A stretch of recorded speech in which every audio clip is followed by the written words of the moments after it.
வணக்கம். ஞானிகள்னு சொன்னா நமக்கு ஞாபகம் வர்றது தவம் பண்ற முனிவர்கள். ஆனா வெறும் ஞானிகள் மட்டும் இல்லாம சயின்டிஸ்டாவும் இருந்த ஒரு கூட்டத்தை நீங்க கற்பனை பண்ணி பார்த்திருக்கீங்களா? அவங்க தான் நம்ம தமிழ்நாட்டோட சித்தர்கள். இன்னைக்கு அவங்களோட அந்த அதிசய உலகத்தையும் அவங்க நமக்காக விட்டுட்டு போன சித்த மருத்துவ முறையும் பத்தி கொஞ்சம் ஆழமா பார்க்கலாம் வாங்க. இந்த கேள்விய ஒரு நிமிஷம் யோசிச்சு பாருங்களேன். நீண்ட ஆயுள், நோயே இல்லாத வாழ்க்கை, இதுக்கெல்லாம் தான் நாம இன்னைக்கு டெக்னாலஜியை தேடி ஓடிட்டு இருக்கோம். ஆனா இதுக்கான ரகசியம் ஆயிரக்கணக்கான வருஷத்துக்கு முன்னாடியே நம்ம முன்னோர்கள் கிட்ட இருந்திருந்தா எப்படி இருக்கும்? சித்தர்கள் அதை சும்மா நம்பல, அதை செஞ்சும் காட்டியிருக்காங்க. பாத்தீங்கன்னா இன்னைக்கு உலகம் முழுசுமே மாற்று மருத்துவத்தை நோக்கி திரும்பிட்டு இருக்கு. பிரான்ஸ்ல 4ல் 3 பேரும், கனடால 10ல் 7 பேரும் அவங்க வாழ்க்கையில ஒரு தடவையாவது இந்த மாதிரி மருத்துவத்தை முயற்சி பண்ணியிருக்காங்க. இதுல இருந்து என்ன தெரியுது? சித்த மருத்துவம் மாதிரி நம்மளோட பழமையான முறைகளோட தேவை இன்னைக்கும் எவ்வளோ அதிகமா இருக்குன்னு தான். இது ஏதோ மக்கள் குருட்டுத்தனமா நம்புற விஷயம் இல்லைங்க. உலக சுகாதார அமைப்பே, அதாவது WHO, நம்மளோட பாரம்பரிய மருத்துவ முறைகளை அங்கீகரிக்குது. ஏன்னா இது செலவு கம்மியானது, பல தலைமுறையா பயன்படுத்தப்பட்டு பாதுகாப்பானதுன்னு நிரூபிக்கப்பட்டது. அதுவும் இல்லாம நம்ம கலாச்சாரத்தோட ஒன்றி போனது. சரி, இப்போ நம்ம கதையோட ஹீரோக்கள் கிட்ட வருவோம். இந்த அற்புதமான மருத்துவ முறையை உருவாக்கின அந்த ஆன்மீக விஞ்ஞானிகள், அதாவது சித்தர்கள், அவங்க யாரு? அவங்களோட தத்துவம் தான் என்ன? வாங்க பார்க்கலாம். இந்த மாபெரும் மருத்துவ முறை வேற எங்கேயும் பிறக்கல, நம்ம தென்னிந்தியாவுல தமிழ்நாட்டுல தாங்க பிறந்துச்சு. ஆயிரக்கணக்கான வருஷத்துக்கு முன்னாடி நம்ம திராவிட நாகரிகத்தோட மையமா இருந்த இந்த மண்ணுல தான் சித்த மருத்துவம் வேரூன்றி வளர்ந்து நின்னுச்சு. அப்போ சித்தர்னா யாரு? அவங்கள வெறும் முனிவர்கள்னு சுருக்கிட முடியாது. அவங்க இயற்கையோட ரகசியங்களை ஆராய்ஞ்சவங்க. யோகா, ரசவாதம், மருத்துவம் மாதிரியான விஷயங்கள் மூலமா சித்திங்கிற ஒரு முழுமையான நிலையை அடைஞ்சவங்க. சொல்லப்போனா அவங்க ஒரு ஸ்பிரிச்சுவல் சயின்டிஸ்ட்ஸ். இது ஒரே ஒருத்தர் செஞ்ச சாதனை இல்ல. இது ஒரு பெரிய சிந்தனையாளர்களோட, மருத்துவர்களோட பரம்பரை. நம்ம தமிழ் பாரம்பரியத்தின்படி இந்த சித்த மருத்துவ முறையை உருவாக்கி வளர்த்தெடுத்த 18 முதன்மை சித்தர்கள் இருந்ததா சொல்லப்படுது. அந்த 18 பேர்ல 2 பேர் ரொம்ப ரொம்ப முக்கியமானவங்க. ஒருத்தர் சித்த மருத்துவத்தோட தந்தைன்னு போற்றப்படுற அகத்தியர், இன்னொருத்தர் திருமூலர். இவர்தான் சித்த மருத்துவத்தோட அத்தனை தத்துவங்களையும் திருமந்திரங்கிற தன்னோட புத்தகத்துல பதிவு செஞ்சிருக்காரு. சித்த மருத்துவத்தோட நோக்கம் வெறும் நோயை குணப்படுத்துறது மட்டும் இல்ல. திருமூலரே என்ன சொல்றாரு பாருங்க, மரணத்துக்கு எதிரான தடையை உறுதி செய்வது. ஆமாங்க, நோயே இல்லாத வாழ்க்கையோட சாகா வரத்தையும் அடையிறது தான் சித்தர்களோட அல்டிமேட் கோலா இருந்திருக்கு. சரி, இந்த சித்தர்கள் நம்ம மனுஷ உடம்ப எப்படி பார்த்தாங்க? அவங்களோட பார்வையில நம்ம உடம்பு இந்த பிரபஞ்சத்தோட ஒரு மினி மாடல். வாங்க இந்த ஆழமான தத்துவத்தை பத்தி கொஞ்சம் தெரிஞ்சுக்கலாம். அண்டத்தில் உள்ளது பிண்டத்தில். இதுதான் சித்த மருத்துவத்தோட ஆதார கொள்கை.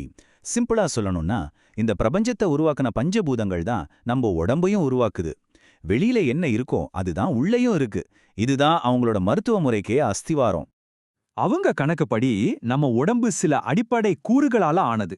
அதாவது 5 பஞ்சபூதங்கள், நம்ம உடம்ப இயக்கிற 3 உயிர் சக்திகளான வாதம், பித்தம், கபம், அப்புறம் உடம்ப உருவாக்குற 7 திசுக்கள். இது எல்லாமே சரியா பேலன்ஸா இருந்தா நாம ஆரோக்கியமா இருப்போம். இந்த 3 தோஷங்கள் தான் நம்ம உடம்போட எனர்ஜி சோர்ஸ் மாதிரி. வாதம் நம்ம உடம்போட எல்லா இயக்கத்துக்கும் காரணம். பித்தம் நம்ம உடம்போட சூடு, செரிமானம் எல்லாத்தையும் பார்த்துக்கும். கபம் நம்ம உடம்போட கட்டமைப்புக்கும் வலிமைக்கும் காரணம். இந்த 3ம் சமமா இருந்தா அதுதான் ஆரோக்கியம். இங்க தான் ஒரு சுவாரஸ்யமான விஷயம் இருக்கு. இந்த தோஷங்களோட ஆதிக்கம் ஒரு நாள்ல மாறிக்கிட்டே இருக்குமா. உதாரணத்துக்கு, அதிகாலையில கபம் அதிகமாகவும், நண்பகல்ல பித்தமும், சாயங்காலம் வாதமும் நம்ம உடம்புல ஆதிக்கம் செலுத்துமா. இந்த சைக்கிளை புரிஞ்சுக்கிட்டாலே ஆரோக்கியத்தை ஈஸியா மெயின்டைன் பண்ணலாம். ஒரு நாள்ல மட்டும் இல்லைங்க, ஒவ்வொரு சீசனுக்கும் ஏத்த மாதிரி இந்த தோஷங்களோட பேலன்ஸ் மாறுமா. சித்தர்கள் நம்ம உடம்போட உள் சூழ்நிலையையும் வெளியில இருக்கிற சூழ்நிலையையும் ஒன்னா இணைச்சு பார்த்திருக்காங்க. அதனாலதான் ஒவ்வொரு காலத்துக்கும் ஏத்த மாதிரி சாப்பாட்டையும் வாழ்க்கை முறையும் மாத்திக்கணும்னு சொல்லியிருக்காங்க. ஓகே, இப்ப தத்துவம் எல்லாம் போதும். நடைமுறையில அவங்க எப்படி மருந்து தயாரிச்சாங்கன்னு பார்க்கலாமா? வாங்க. சித்தர்களோட மருந்துகள் 3 முக்கியமான வகையிலிருந்து கிடைக்குது. 1 மூலிகைகள், அதாவது செடி, கொடி, இலைகள். 2வது தாது பொருட்கள். இதுதான் ரொம்ப ஸ்பெஷல். ஏன்னா அவங்க தங்கம், இரும்பு மாதிரியான உலோகங்களையும் பாஷாணங்களையும் சுத்தப்படுத்தி மருந்தா மாத்துவாங்க. 3வதா ஜீவப் பொருட்கள், அதாவது விலங்குகள் கிட்ட இருந்து கிடைக்கிற முத்து, பவளம் மாதிரியானவை. சித்த சிகிச்சை முறைகளை 2ஆ பிரிக்கலாம். 1 உள் மருந்து, அதாவது நாம பொடியாவோ மாத்திரையாவோ சாப்பிடுறது இதுல ஒரு 32 வகை இருக்கான். இன்னொன்னு வெளி மருந்து, அதாவது உடம்புல தேய்க்கிற எண்ணெய், போடுற சொட்டு மருந்து மாதிரி. இதுலயும் 32 வகை இருக்கு. சித்த மருத்துவத்தோட உச்சகட்டமே இந்த காயகற்பம் தான். இது உடம்ப புத்துணர்ச்சியோட வச்சுக்கிறதுக்கான ஒரு அறிவியல். இதோட நோக்கம் நோய் வராம தடுக்கிறது, வயசாகிறத தள்ளி போடுறது, ஆயுள நீட்டிக்கிறது. நம்ம ஆரம்பத்துல பேசினோமே மரணத்தை ஜெயிக்கிற நோக்கம், அதோட நேரடி தொடர்பு இந்த காயகற்பத்துக்கு இருக்கு. இவ்ளோ பழமையான ஒரு அறிவியல் இந்த 21ஆம் நூற்றாண்டுல எப்படி இருக்கு, அது என்னென்ன சவால்களை சந்திக்குது, அதுக்கு என்னென்ன வாய்ப்புகள் இருக்கு, அதையும் பார்த்துடலாம். இன்னைக்கு சித்த மருத்துவம் ஒரு முக்கியமான கட்டத்துல நிக்குது. ஒரு பக்கம் அதோட நிறைய நூல்கள் ஓலைச்சுவடியில ரகசியமா இருக்கிறதும், அது முழுக்க முழுக்க தமிழ்ல இருக்கிறதும் சில சவால்களை உருவாக்குது.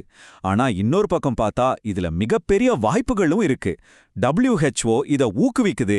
இதுல இருந்து புது புது மருந்துகளை கண்டுபிடிக்கலாம். குறிப்பா ரிவர்ஸ் ஃபார்மகாலஜிங்கிற முறையில இத ஆராய்ஞ்சா பல ஆச்சரியங்கள் நமக்கு கிடைக்கலாம். சவால்கள் ஒரு பக்கம் இருந்தாலும் சித்த மருத்துவம் தன்னை நிரூபிச்சுக்கிட்டே தான் இருக்கு.